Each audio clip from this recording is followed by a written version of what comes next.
Je m'attendais vraiment pas à un jour être dans l'accompagnement, donc ça s'est fait petit à petit. Et puis à un moment donné où ça faisait 1 an quasiment que je tenais ce rythme de double vie, où je me suis dit là, je commence à vieillir quand même. Mes enfants commencent à me poser des questions et ont besoin de moi. Ce serait pas mal que j'ai plus de temps aussi pour ma famille, pour eux. Et puis j'ai évalué là où ça me donnait de l'énergie, ma vie, quelle vie me donnait de l'énergie et quelle vie m'en prenait, ou quelle vie m'en donnait plus. Et très rapidement, j'ai vu que c'était la seconde vie, j'ai envie de dire. Vous vous apprêtez à écouter la deuxième partie d'un podcast des Déviations. Notre média raconte les histoires de celles et ceux qui ont changé de vie. Pour nous suivre et ne rien manquer de nos actualités, nous vous donnons rendez-vous sur notre site et nos réseaux sociaux. Abonnez-vous à notre chaîne YouTube et suivez nos podcasts sur Acast et autres plateformes de streaming. Tout de suite, un nouveau portrait, une nouvelle histoire, une nouvelle déviation. Et ce fameux moment où ça a commencé à changer, c'est grâce à une rencontre. Tu as rencontré une coach qui était la mère d'un ami d'un de tes enfants. Est-ce que tu peux me parler de cette rencontre et aussi du fait que toi, coach à l'époque, tu regardais ça un peu d'un mauvais œil? Donc à l'époque, en plein questionnement, en plein malaise intérieur, etc., en effet, ça n'allait vraiment pas et ça commençait vraiment à peser. Je me souviens, je suis allée chercher mon fils Louis à l'école et j'ai rencontré la maman d'une amie de mon fils et donc on a papoté, elle s'est présentée et puis elle m'a dit qu'elle était coach. Et moi à l'époque, tout ce qui était coaching, accompagnement, je trouvais que c'était surfait, déjà à l'époque je trouvais, et que c'était un métier qui était un peu fourre-tout, c'est-à-dire on pouvait trouver des coachs nutrition, sportifs, de vie, professionnelle, etc. Et je ne savais pas ce que c'était vraiment. Et j'avais vraiment un très très gros a priori sur le coaching. Donc je lui en ai parlé, je lui ai dit ok, mais j'ai un gros a priori, qu'est-ce que c'est, etc. J'ai voulu comprendre. Et elle m'a invitée à faire une séance ou deux de coaching avec moi. Et elle m'a dit je te comprends, moi j'étais un peu comme toi. Viens, je te fais une ou deux séances de coaching et tu verras que quand c'est le bon moment, quand les questions sont bien posées, eh ben, il se passe des choses. Et donc là, je lui ai dit, oui, bingo, on y va, je vais essayer.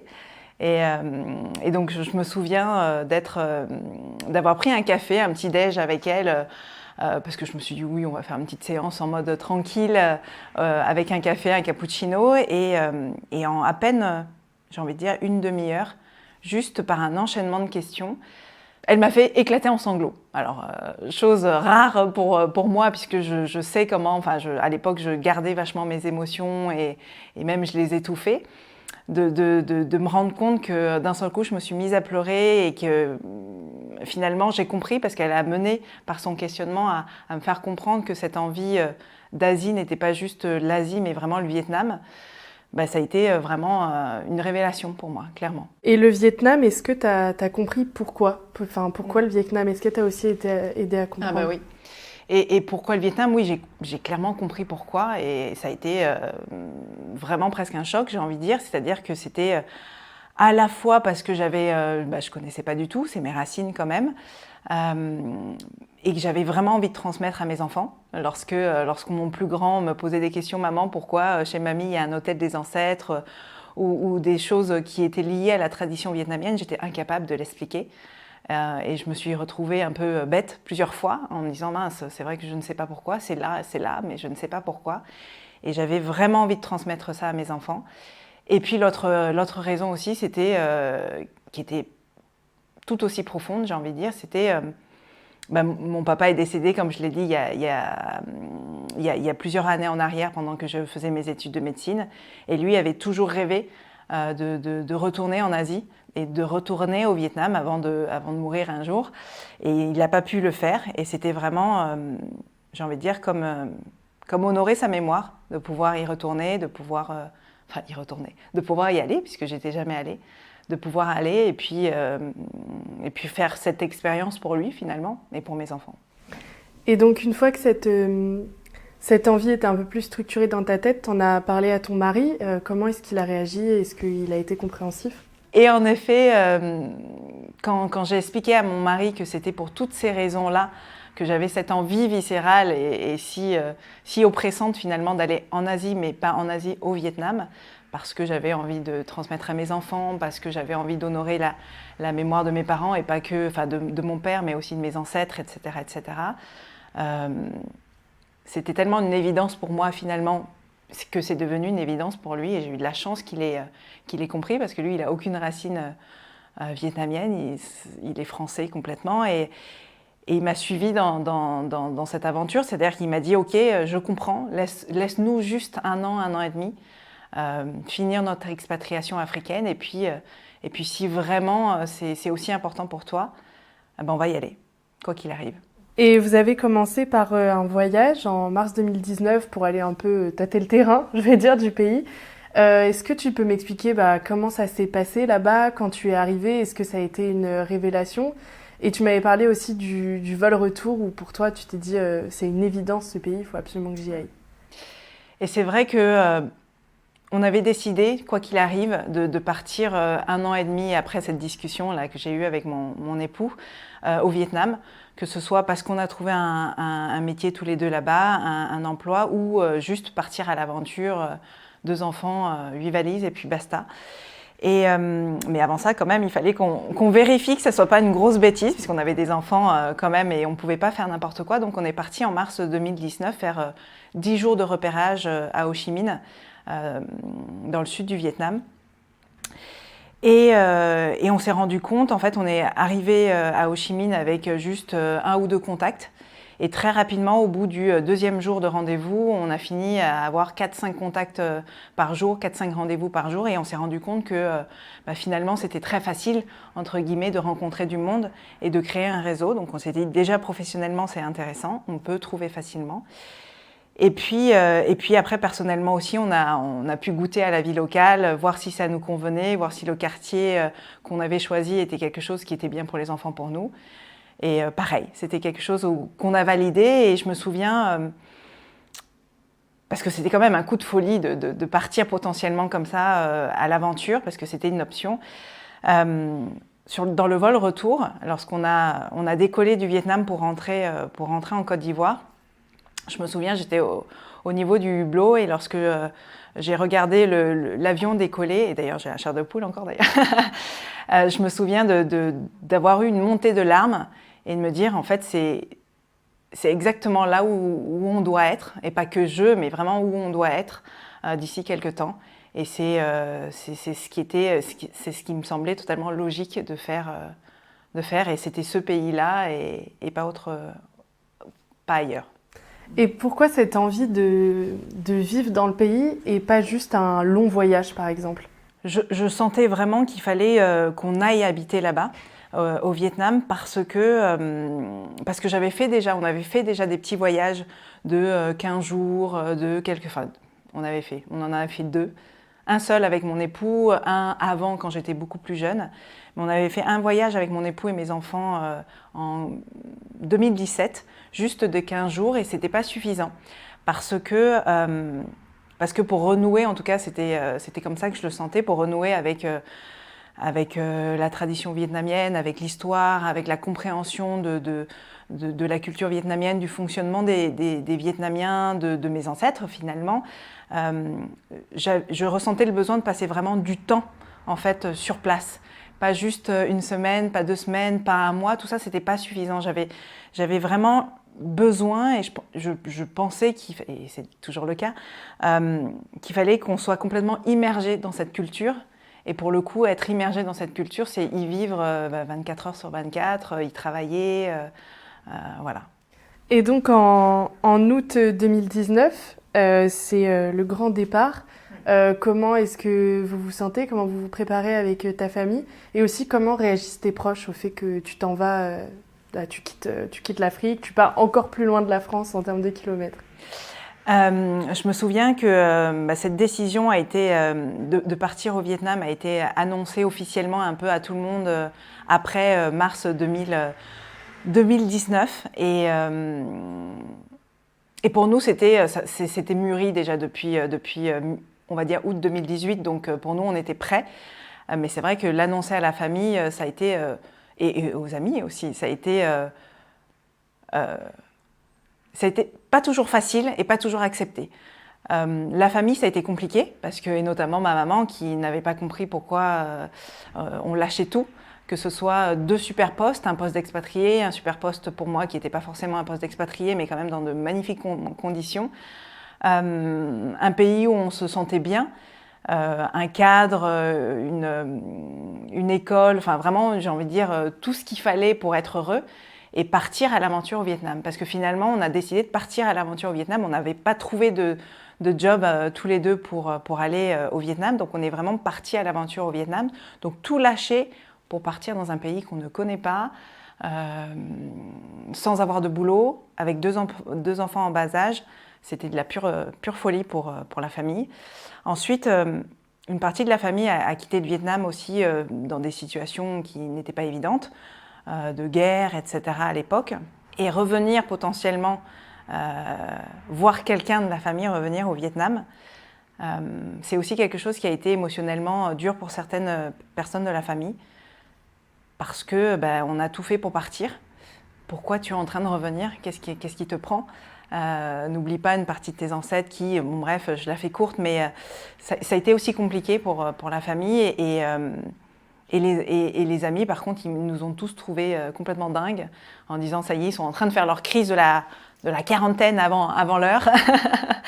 Mais même s'ils nous ont trouvés fous, ils étaient là, ils nous ont soutenus, mais ils avaient vraiment peur pour nous. Peur qu'on n'y arrive pas, peur qu'on regrette au bout d'un certain temps, peur de tout ça, quoi. Malgré tous ces avis, vous êtes quand même partis. Comment ça s'est passé l'arrivée là-bas? Déjà, vous étiez plus du tout dans une vie d'expatrié. Vous n'avez plus la belle maison, tout ça au Vietnam. Donc, est-ce que tu peux m'expliquer ça et m'expliquer aussi l'adaptation à cette nouvelle culture, du coup, qui est différente quand même de là où tu étais avant? C'est vrai que malgré tout cela, on avait décidé, on est parti à l'aventure donc en août 2019. Et donc, comme je disais, 2 enfants, 8 valises, sans rien, sans appartement, sans rien sur place. Et on a trouvé sur place, donc on a trouvé un appartement. Donc ça nous changeait clairement de passer de magnifiques maisons avec des jardins et des piscines à un appartement dans une ville qui est bruyante, qui grouille en permanence. Partir en ayant un emploi stable, presque garanti à vie, etc., d'expatriés à rien du tout et devoir trouver nous-mêmes, ça a été un sacré challenge, mais on avait étudié, j'ai envie de dire, et on avait pensé à toutes les options, les meilleures comme les plus dramatiques possibles, donc on s'est plutôt bien adapté. On avait décidé de prendre un peu de temps avant de commencer à travailler, mais très rapidement, le mental est arrivé en disant non, mais là, vous avez 2 enfants, c'est pas du tout la même vie, vous n'avez aucune garantie, donc cherchez du boulot. Et on a commencé à chercher un travail tous les deux. Et on a trouvé presque trop rapidement, j'ai envie de dire, chacun un emploi. Donc on n'a pas pu profiter de ce temps de pause. Et en fait, c'est comme ça qu'on s'est adapté à la vie locale, c'est-à-dire que on a intégré tous les deux des équipes différentes de sociétés vietnamiennes ou françaises basées au Vietnam, et donc on a baigné dans des équipes vietnamiennes. Et donc c'est comme ça qu'on a finalement commencé à comprendre la mentalité du pays, le fonctionnement, ce qui était important, et à commencer à comprendre les gens de par ces différents métiers ces métiers qu'on a exercés. Et puis souvent, les week-ends, on prenait le temps de sortir, d'être au contact avec les gens, de parler. Alors moi, j'ai la chance de baragouiner vietnamien, donc c'était plus facile. Il y avait moins la barrière de la langue.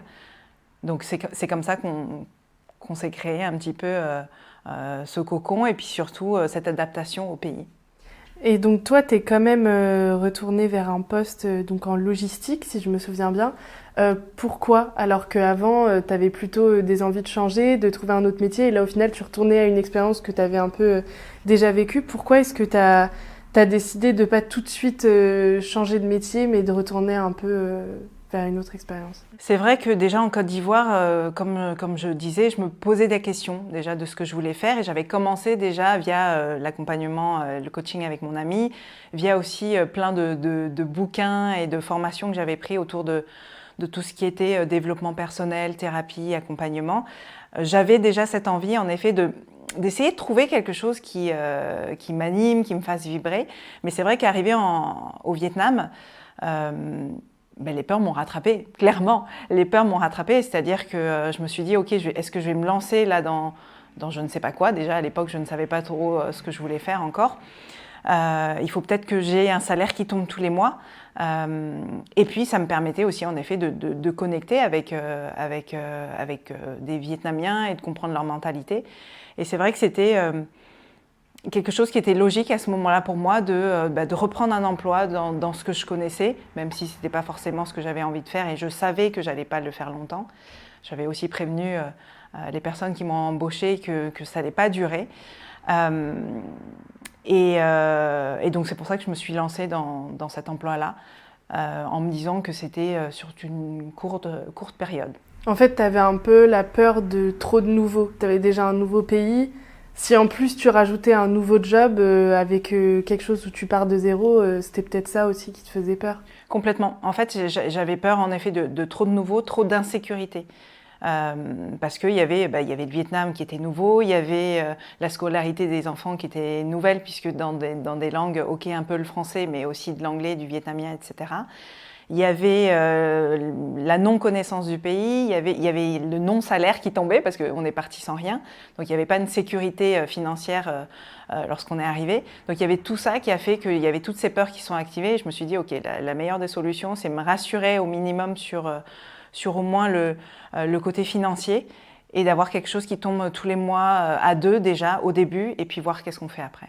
Et donc à côté de cet emploi en logistique, tu continues malgré tout à essayer de chercher un peu ce qui t'anime et donc tu suis des formations sur des sujets qui te plaisent. Est-ce que tu peux m'expliquer lesquels et pourquoi est-ce que tu as décidé de faire ces formations? Oui, c'est vrai que, comme je disais, en Côte d'Ivoire, j'avais commencé à faire une formation dans tout ce qui est process communication modèle, donc c'est tout ce qui est communication, management, aussi un côté de développement personnel dans cet outil-là. Et j'ai trouvé ça passionnant. Et comme je disais, à chaque fois, c'est les hasards de la vie ou les rencontres qui m'amènent à évoluer. Et durant cette formation de ProcessCom, le formateur m'avait parlé d'hypnose. D'hypnose, mais plutôt hypnose ericksonienne, qui est de l'hypnose souvent utilisée en thérapie, et pas du tout de spectacle, ce qui a strictement rien à voir. Et donc ça a commencé à me titiller, et c'est resté dans un coin de ma tête. Et arrivé au Vietnam, je me suis dit, tiens, j'aimerais bien savoir ce que c'est que l'hypnose, comprendre, le pratiquer pour moi. En tout cas, par curiosité, je suis allée faire une formation. J'ai fait un aller-retour du Vietnam à la France pour faire une formation intensive en hypnose ericksonienne. Et de cette formation, je suis sortie avec les yeux pleins d'étoiles en me disant « Mais mon Dieu, mais cet outil est juste extraordinaire pour soi, pour les autres, pour se libérer de plein de blocages. » Parce que j'ai été, de par mon processus d'évolution et de compréhension via le développement personnel, la thérapie, etc., je sentais que ça avait déverrouillé chez moi des blocages, des croyances, etc., etc. Et l'hypnose je pense que la formation d'hypnose a donné un gros coup de pied dans la fourmilière et a un peu cassé toutes mes croyances et mes blocages. Et donc j'étais passionnée par cet outil. Je suis rentrée au Vietnam en parlant de cet outil, juste en présentant cet outil, en expliquant que ça existait. Et petit à petit, il y a eu des personnes qui sont venues me voir en me disant « J'aimerais bien que tu m'accompagnes sur telle problématique, etc. » Et c'est comme ça que j'ai commencé à accompagner via l'hypnose au début. Et puis après, on m'a posé d'autres questions après. Et commencer à accompagner des gens comme ça, est-ce que ça t'a plu? Est-ce que tu as commencé à sentir que c'était ça en fait qui t'animait? En fait, je ne m'attendais pas du tout à faire de l'accompagnement, tu vois, c'est vraiment des personnes qui sont venues me voir en disant j'aimerais bien que tu utilises ton outil hypnose sur moi, ok. Et j'ai commencé à le faire et en effet, j'ai commencé à prendre plaisir. Et ces personnes sont revenues plusieurs fois en me disant j'aimerais bien que tu m'accompagnes sur du plus long terme, sur des questionnements de vie, des questionnements professionnels, etc., etc. Et là, mon côté, tu sais, très perfectionniste, très exigeante, je me suis dit, mais là, je ne peux pas accompagner sur du long terme, je ne suis pas coach. Et je me suis formée au coaching pour pouvoir accompagner ces personnes qui me demandaient. Et je commençais vraiment à prendre plaisir. Et à l'époque, je me souviens, pendant quasiment 1 an, j'avais une double vie. À la fois ma vie de salarié classique au sein de ce groupe de logistique et à la fois toute ma vie déjà qui commençait autour de l'accompagnement, parce que j'accompagnais des gens, parce que je me formais au coaching et à d'autres outils, parce que c'est tout ça qui m'apportait de l'énergie aussi, quoi. Et justement, cette double vie, est-ce que tu peux être un peu plus concrète et me dire, tu m'avais dit telle heure à telle heure c'était le bureau, là l'accompagnement, ensuite la formation. Est-ce que tu peux me redire un peu plus concrètement à quoi ta vie ressemblait en fait? Oui, et c'est vrai que pendant 1 an, cette double vie a été extrêmement intense. C'est-à-dire que je me réveillais le matin, j'allais au bureau vers 8h, 8h30, jusqu'à 18h, 17h30, 18h.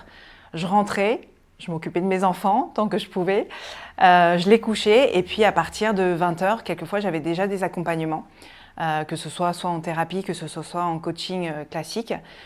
Donc j'avais 1 ou 2 séances, alors pas tous les jours heureusement, mais j'avais peut-être 1 ou 2 séances par semaine comme ça.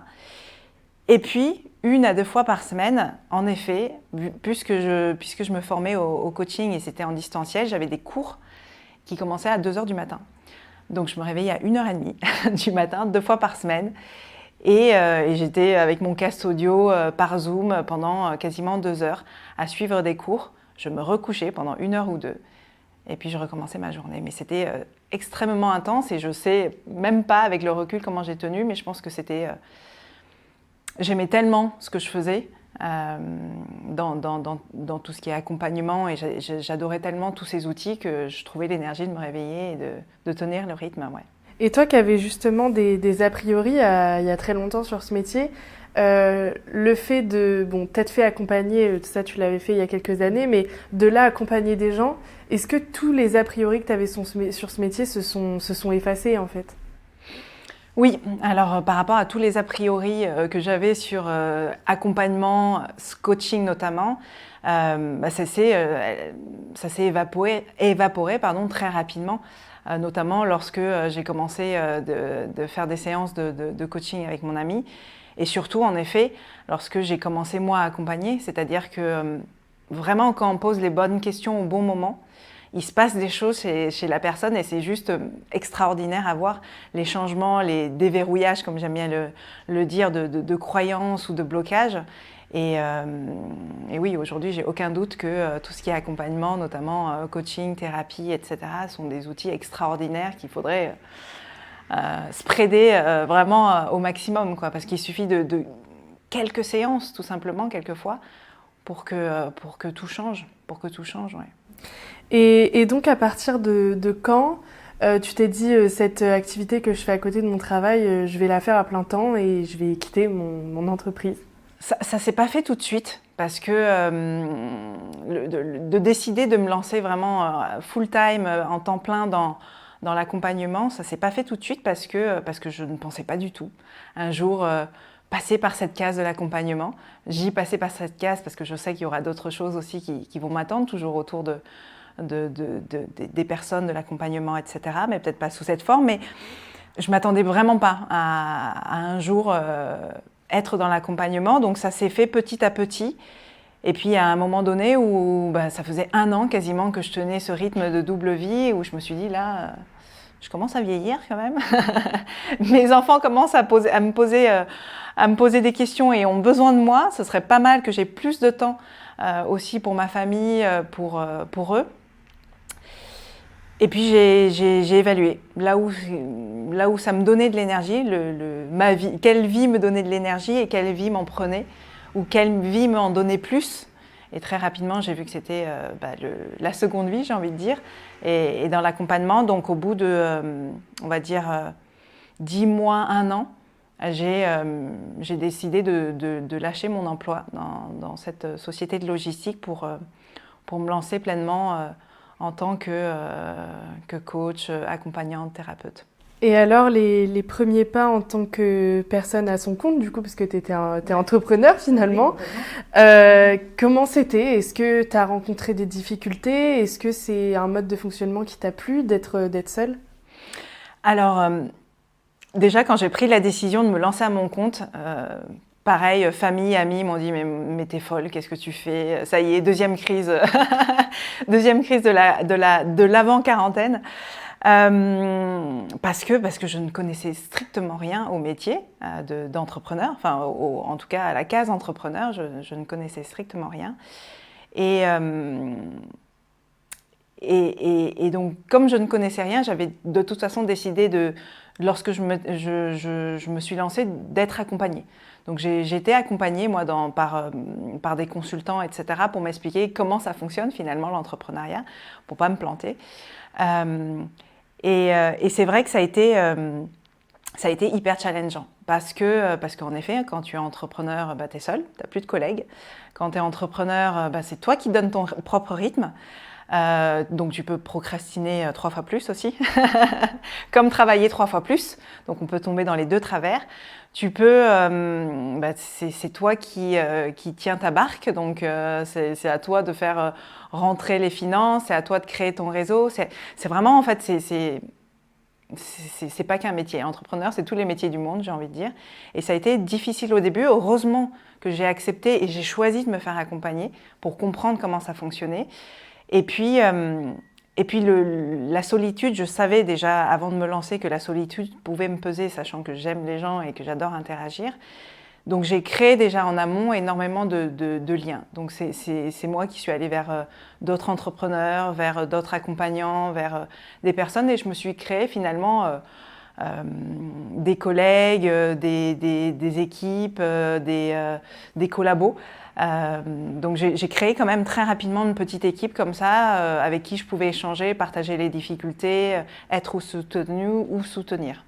Et donc aujourd'hui, ça fait combien de temps que tu es coach et dans quoi tu t'es spécialisée? Quel type de personnes t'accompagnent? Et aujourd'hui, ça fait maintenant, on va dire officiellement 3 ans que je suis coach et thérapeute.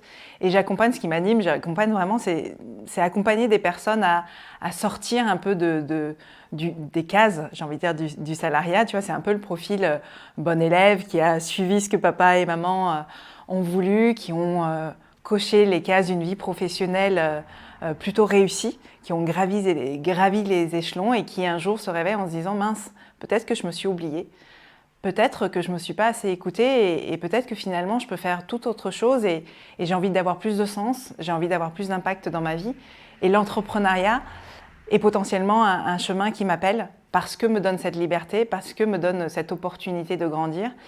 Et donc j'accompagne aujourd'hui souvent des cadres et des managers à sortir du salariat pour créer finalement leur entreprise à impact, leur entreprise sociale quelquefois aussi, et à changer complètement de vie par des outils de coaching comme de thérapie. Ouais. C'est finalement des gens, de ce que tu me décris, qui ressemblent un peu à ton parcours, parce que tu me dis qu'ils ont suivi le schéma familial, ça a été ton cas au départ.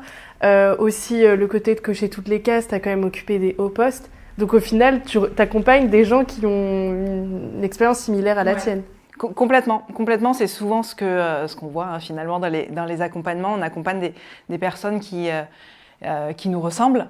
Et c'est vrai que c'est clairement mon profil de s'être oublié, d'avoir coché les cases, d'avoir fait pour les autres, d'avoir vécu presque pour les autres et de décider un jour maintenant de vivre pour soi et de créer sa vie.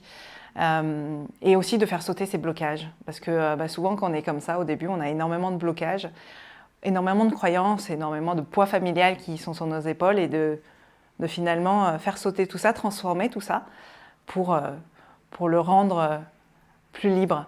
Et j'aime bien parler quand on me dit comment tu accompagnes, je parle souvent d'accompagner les gens vers une reconversion qui est alignée et affranchie. J'aime bien utiliser ces mots. Alignée parce qu'alignée à qui on est vraiment. Donc c'est vraiment bien se connaître, mieux se comprendre, et affranchi, c'est affranchi de ces cases et des croyances qu'on pense devoir porter. Et peut-être une dernière question pour terminer cette interview. Toi qui as toujours aimé le voyage et même si tu voulais aussi te reposer, tu as toujours aimé apprendre de nouvelles choses, est-ce que tu penses que tu vas rester au Vietnam et faire coach toute ta vie, ou est-ce que tu penses qu'un jour ce besoin de changement va revenir te titiller dans l'avenir? C'est vrai que j'ai toujours eu besoin et j'ai toujours aimé apprendre, voyager, découvrir. Et je sens que de toute façon, ces valeurs, j'ai envie de dire même, sont importantes pour moi et ces besoins sont importants pour moi. Et je sais clairement que le Vietnam, c'est une étape. Donc je sais que je ne vais pas rester longtemps au Vietnam encore. Ça fait 4 ans qu'on y est aujourd'hui et je pense qu'on y sera encore quelques années, mais pas plus. Et puis le métier de l'accompagnement, aujourd'hui, je sais qu'il va rester, quoi qu'il arrive. Maintenant, est-ce qu'il va rester sous la forme dans laquelle j'exerce aujourd'hui ou je crée aujourd'hui? Je ne suis pas sûre. Je pense qu'il va prendre d'autres tournures. Et puis après, moi, je suis une multipassionnée, donc j'ai un besoin aussi de faire plein d'autres choses. Et au-delà de ce métier-là qui est mon métier phare, je fais déjà plein d'autres choses. Donc je sais que ça va continuer à bouger, toujours autour de l'humain, toujours autour de l'accompagnement. Mais ça va continuer à bouger et le pays, c'est sûr qu'on va changer bientôt. Ouais. Et le pays, tu as déjà des envies? Vous savez déjà un peu... Pas du tout, pas du tout. Aucune envie précise. Je me dis pourquoi pas revenir en Afrique? Pourquoi pas essayer la France? Parce que finalement, j'ai jamais réellement bossé en France, à part quand j'étais étudiante et plus jeune. Donc je ne sais pas, on se laisse libre cours à nos envies et nos désirs et on verra bien. Ouais. Vous venez d'écouter la deuxième partie d'un podcast réalisé par Chloé Robert. N'hésitez pas à commenter, nous écrire et partager si ce podcast vous a plu. Notre média, vous pouvez le retrouver sur lesdéviations.fr, Facebook, Instagram, LinkedIn, TikTok et YouTube. Nous n'avons qu'une vocation, raconter les histoires des personnes ayant changé de vie. Alors à très vite pour un nouvel épisode.